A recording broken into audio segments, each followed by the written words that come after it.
नाद करते काय यावंच लागते आपल्या चॅनलवर सँडी सर जी सेंटरमध्ये. तर नमस्कार मित्रांनो, स्वागत आहे आपल्या यूट्यूब चॅनलवर सँडी सर जी सेंटरमध्ये. तर या व्हिडिओमध्ये आपण ए टू झेड मराठी संपूर्ण व्याकरण पाहणार आहोत.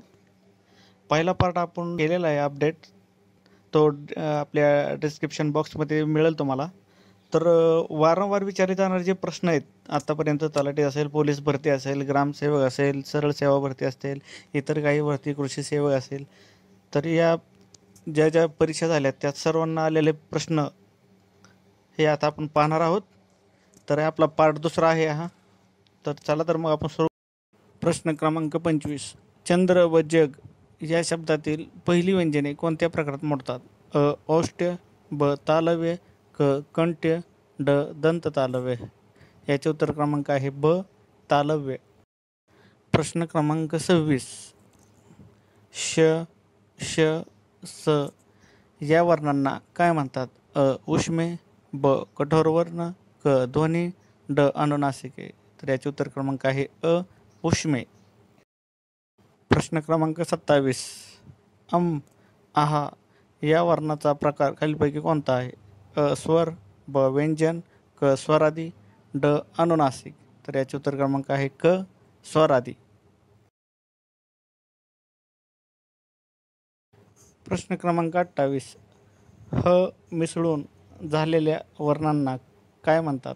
अ कठोर वर्ण, ब मृदू वर्ण, क महाप्राण वर्ण, ड अल्पप्राण वर्ण. तर याचे उत्तर क्रमांक आहे 3 क महाप्राण वर्ण.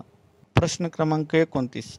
ऱ्हस्व स्वराऐवजी दीर्घ स्वराचा उच्चार केल्यास टिंब फरक पडण्याचा संभव असतो. अ वाक्यप्रचारात, ब ऐकण्यात, क शब्दांच्या अर्थात, ड बोलण्यात.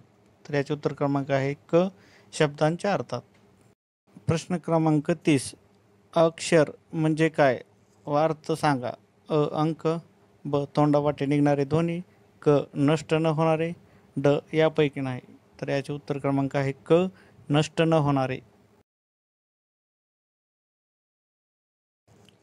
प्रश्न क्रमांक 31.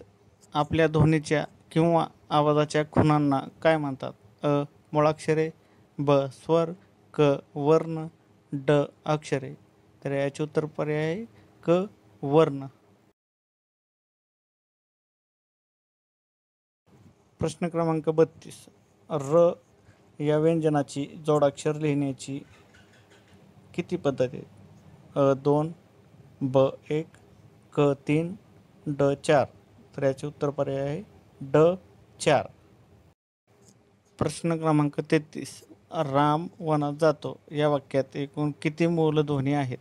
अ 7, ब 11, क 3, ड 14. तर याचे उत्तर क्रमांक आहे ड 14.